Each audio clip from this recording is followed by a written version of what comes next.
magandang araw po sa inyong lahat guys. Nang dumating po tayo dito sa area ito kung saan po tayo mag-i-explore sana dito.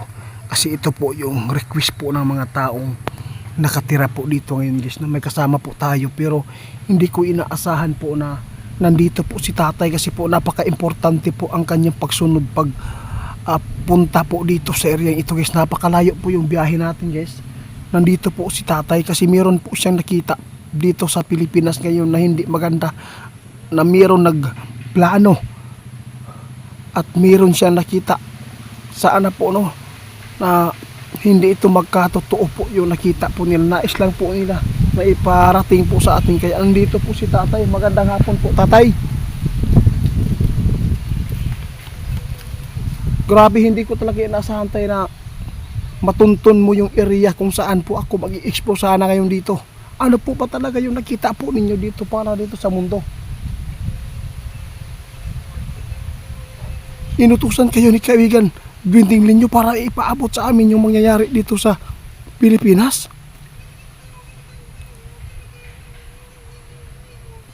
Bakit po tayo? Ano pong nakikita po ni kaibigan natin na Dwinding Linyo? Hala ka! Ito yung nakita nila, nakita ninyo? Kailan daw?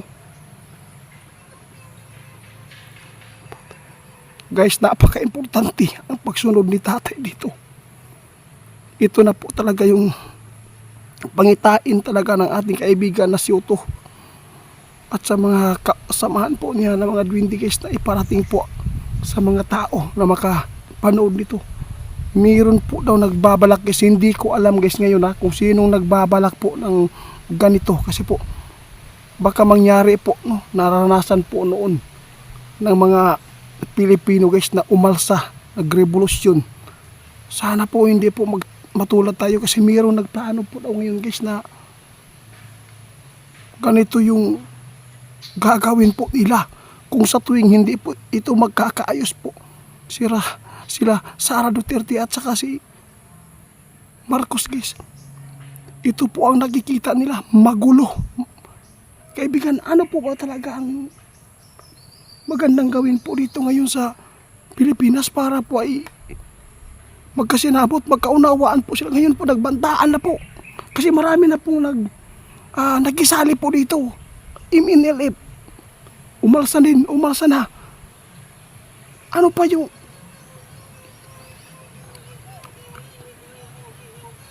guys, sabi po ni kaibigan kung hindi daw ito magkakaayos, mayroong mangyayari. Mayroong nasa upuan ngayon na pababaon, no? Sino po sila kaibigan? Sino ba ang taong yan na pababaon sa pwesto? Sino po ba? Kung mangyari ito kaibigan, malaking gulo po ito. Laka. Guys, sabi po ni tatay kaya ipinapaabot po na ang ating kaibigan na Dwinding ngayon dahil po sa nakita po nila na may mga hindi magandang mga plano po ngayon na nakikita po ng ating mga Dwinding. Kasi po baka po matulad po tayo noon na mayroon pinababa sa pwesto. At saka guys, yung mga militar, sila po talaga ang una dito na kumikilos po dito kung sa tuwing ito ay mangyayari man. Pero sabi po ni kaibigan, mangyayari po yan na mayroong pwesto na nasa pwesto ngayon na ilahang panaugon, pababaon daw guys. Kaibigan, pwede ko malaman kung sino po pa talaga yung pababaon nila na mga nasa pwesto. Ha? Totoo yan, yun po nakita mo. Hindi ko na lang ito ipapaabot dito kaibigan, kasi delikado po ito pag nalaman ng iba. Guys, alam mo ba kung bakit po narito po si kaibigan? Ito na po talaga yung mangyayari daw.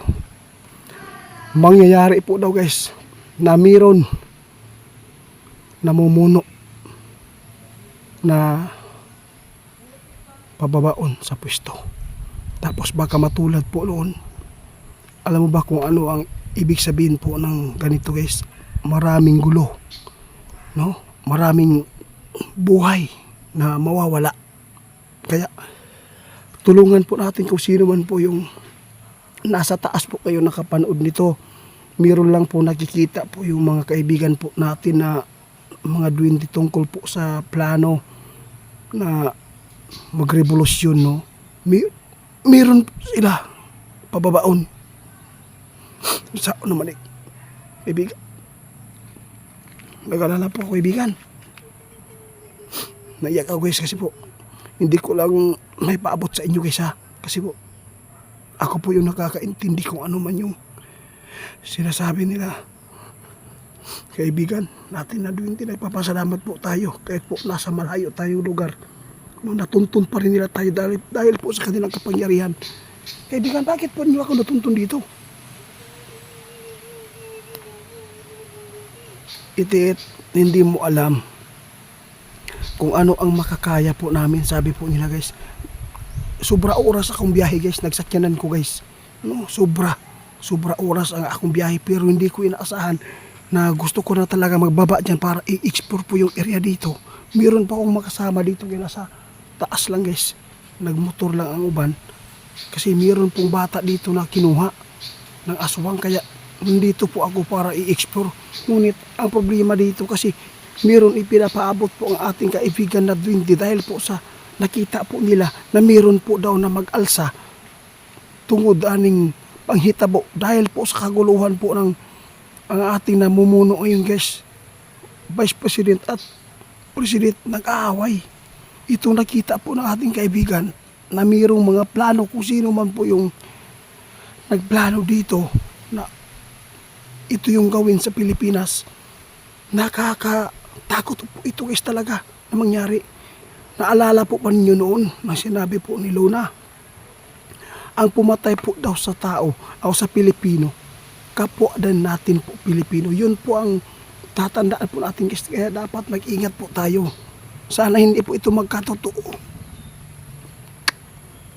Tay? Sigurado gini yung nakita tay, sure yun eh. Basta, ito tawag guys, sabi po ni tatay, mangyayari po talaga ito. Kung ano man na naranasan noon, na umalsa po yung mga militar, anong tawag po ba yan, na nangyari. Sana po, no, yung kudita, hindi po mangyari yan ha. Kasi po yun po ang nakita ng ating mga kaibigan na duwende, na ito po yung plano na umalsa dahil po sa kaguluhan po na nangyayari po sa ating namumuno. Kaya ayaw po ng ating kaibigan na yung mga tao na sa taas po yung makapanood nito, dapat po talaga tulungan natin yung mga yung mga inidulo po ngayon na nakaupo sa pwesto sa Pilipinas para po ay maging maayos. Kaibigan, maraming salamat guys, ipagpatuloy ko po yung pagpapaabot po sa inyo guys, kasi po kahit nandito po tayo sa area ito, sinundan po ako talaga ni kaibigan. Maraming salamat tayo.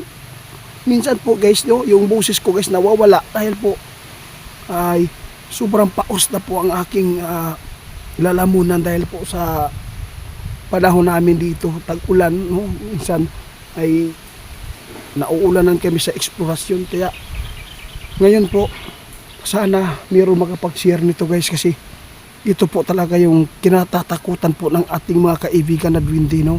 Ayaw ko na buhay po yung mawala dito sa mundo dahil lang po sa namumuno ngayon na mayroong nagplano, no, na mayroong pababaon daw sa pwesto. Iwan ko kung sino po sila yung pababaon di sa pwesto. Tapos yun, aalsa po na yung mga militar. Doon po talaga magkakakulo guys. Mayroon pa tayong mararanasan po dito, no, hindi ko lang talaga na makalimutan yung sinasabi nila, yung Pilipino daw, yun din po ang papatay sa atin.